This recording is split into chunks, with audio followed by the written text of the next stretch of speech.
अचानक रजत सवी को देखता है उसके ऑफिस में और वो बड़े ही गुस्से में है आज। कैसे इंसान है आप? हाँ, इंसान है भी या नहीं?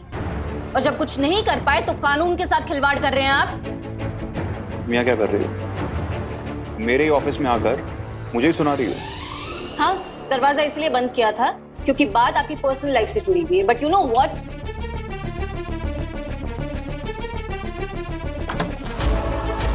अब आपके एम्प्लॉइज को भी पता चलना चाहिए कि कैसे घटिया और बेहुदा इंसान है आप। जी, मेरे सवाल का जवाब दीजिए मिस्टर ठक्कर। मैं जानती हूँ आपको सही की कस्टडी चाहिए, लेकिन इस सब में मेरी बहन की सास को इन्वॉल्व क्यों किया आपने? उनको मेरे खिलाफ इस्तेमाल करने का क्या हक बनता है आपका? मेरा हक क्या बनता है ये तुम्हें बहुत अच्छे से पता है। सही पर मेरा क्या हक है अब ये मैं तुम्हें बताऊंगा। तरस आता है मुझे, तरस आता है आप पर और आपकी सोच पर।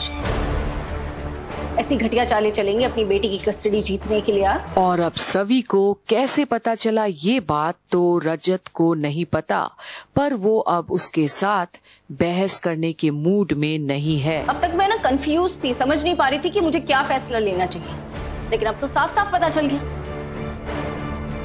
बात सही की जिंदगी की थी, इसलिए मैं इस मैटर को केयरफुली हैंडल कर रही थी। लेकिन जितनी केयरफुल मैं हूं ना, उतनी केयरलेस हैं आप। मुझ पर कीचड़ उछालने के बजाय ना ये कोशिश कीजिए कि एक अच्छा बाप कैसे बन सकते हैं आप, समझे? लेकिन प्रॉब्लम है, अच्छे बाप तो आप बन ही नहीं सकते क्योंकि वो काबिलियत ही नहीं है आप में। और कोई बात करनी है? नहीं, कर लो।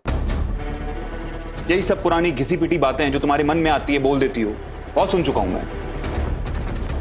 मेरे पास तुम्हारी इस फालतू की बकवास के लिए टाइम नहीं है। और अगर तुम चाहती हो कि तुम्हारे पास को कोई ना घसीटे, सिंपल है, इस केस से दूर रहो। और अब तो सवी को और भी गुस्सा आ जाता है। उसके पास को उखाड़ दिया है रजत ने। क्यों मेरे मामले में टांग अड़ा रही हो? जबरदस्ती इस केस में घुसने की कोशिश कर रही हो। मैं जानती हूँ आप यही चाहते हो, लेकिन एक बात बताऊं आपको, मेरे इस केस से हट जाने से भी आपको सही नहीं मिलेगी। इसलिए ठंडे दिमाग से सोचिए कि सही को पाने के लिए आपको क्या करना चाहिए और उस पे मेहनत कीजिए। वाओ, अब तुम मुझे बताओगी कि मुझे क्या करना चाहिए और क्या नहीं। कौन हो तुम? हो क्या तुम? कुछ नहीं हो तुम। पता है तुम्हें ये बात? ना सही की जिंदगी में, ना मेरी जिंदगी में, ना यहां पर। मुझे भी कोई शौक नहीं है इस सब का हिस्सा बनने का। ये सब अपनी मर्जी से नहीं चुना है मैंने। सच में? ये सब तुमने अपनी मर्जी से नहीं चुना, ये सब तुमने अपनी मर्जी से ही चुना है। पता है क्यों? क्योंकि लोगों की जिंदगी में टांग अड़ाने का तुम्हारा पुराना शौक है। जहां भी देखती हो कुछ भी, बस अपनी नाक घुसा देती हो वहां पर। तो मेरी बच्ची की बदकिस्मती है, उसकी जिंदगी का फैसला तुम्हारे हाथ में है। और अब शायद रजत कुछ ज्यादा ही बोल दिया, पर सच भी है। और सवी, और जिसके हाथ में ये फैसला है उसी के बारे में घटिया बातें करके उसे नाराज कर रहे हैं।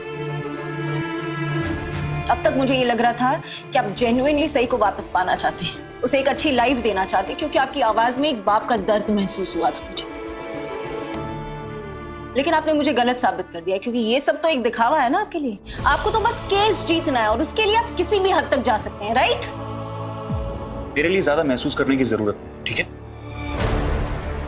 केस जीतने में और सही को वापस अपने घर में लाने में, दोनों बातों में बहुत फर्क है। रियली? तो आपको ये भी पता होना चाहिए कि अपनी एक्स वाइफ और एक्स बॉस से बदला लेना और अपनी बेटी को वापस पाना, ये दोनों में भी बहुत फर्क होता है। और अब बात गरम हो रहा है। दोनों अपना आपा खो रहे हैं। गुस्से में है रजत। मैं सही को सिर्फ इंसाफ दिलाना चाहता हूं। अगर वो बड़ी होती तो अपना फैसला खुद ले लेती। उसको पता होता कि उसे किस पेरेंट के पास जाना और किसके पास नहीं। उसे तुम्हारी कोई जरूरत नहीं होती। अगर वो बड़ी होती तो उसे पता होता कि उसके पापा उसके लिए क्या कर सकते हैं और क्या नहीं। अगर वो बड़ी होती तो उसे पता होता कि उसके पापा उससे कितना प्यार करते हैं। तुम यहां खड़ी होती, ना तुम्हारी बकवास मुझे सुननी पड़ती, ना तुम आज ये ऑफिस में दरवाजा खोल के मेरे एम्प्लॉइज के सामने तमाशा करने की जरूरत करती। मुझे भी कोई शौक नहीं है आपकी सड़ी हुई शक्ल देखने का, समझे आप? और एक और बात, और अगर सही बड़ी होती खुद फैसला लेती, कोर्ट में जाके ये कहती कि उसे किसके साथ रहना और किसके साथ नहीं, तब भी वो आपको नहीं चुनती। किसे चुनती? तुम्हें चुनती? तुम्हें क्या लगता है सही के बारे में तुम बहुत कुछ जानती हो? एक तुम ही हो जिसे सही की बहुत ज्यादा फिक्र है। तुम्हें ऐसा लगता है कि अगर वो बड़ी होती तो अपने माँ बाप को छोड़ के, मुझे और आशिका को छोड़ के तुम्हें चुनती, ऐसा लगता है तुम्हें? सही की कस्टडी भी अगर आपको मिल जाए ना, तब भी वो खुश नहीं रहेगी। जैसे आपकी वाइफ आपको छोड़कर चली गई थी ना, सही भी एक दिन आपको छोड़कर चली जाएगी। और अब कहीं ना कहीं दोनों एक दूसरे को सिर्फ चोट पहुंचा रहे हैं, ऐसी ऐसी बातें बोलकर कि अब दोनों ही दुखी हो गए हैं, पर सवी रुकती नहीं। और इसमें भी तकलीफ उसे ही होगी और मैं नहीं चाहती कि उसे तकलीफ। पता है क्यों?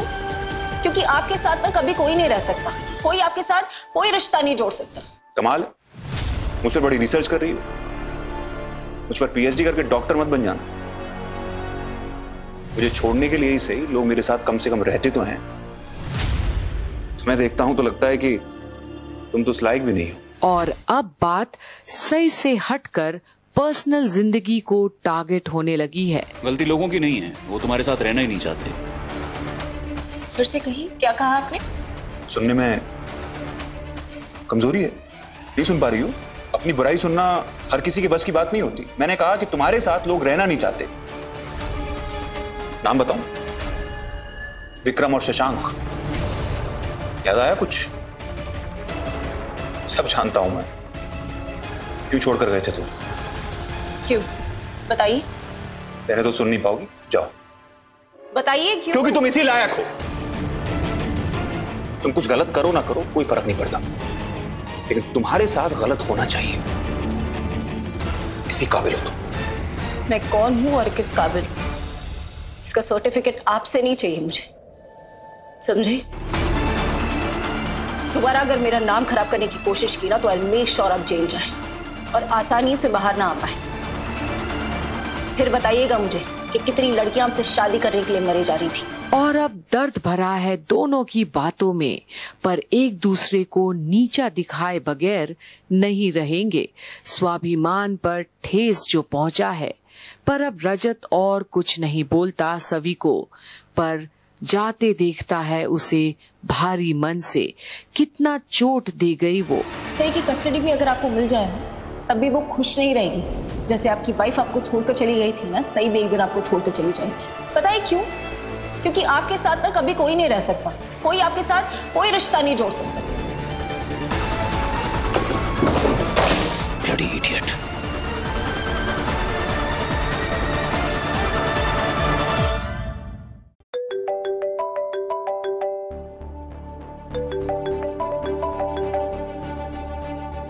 आपके साथ ना कभी कोई नहीं रह सकता, कोई आपके साथ कोई रिश्ता नहीं जोड़ सकता। हाँ पापा, मुझे पता है कि आपने क्या कहने के लिए फोन किया है। मैं ऑफिस से निकल रहा हूँ, आप लड़की वालों को हाँ बोल दीजिए। और अब राजू सोच में पड़ जाता है कि क्या वाकई में रजत ने ये बोला है? क्या पक्का तेरे यहाँ है?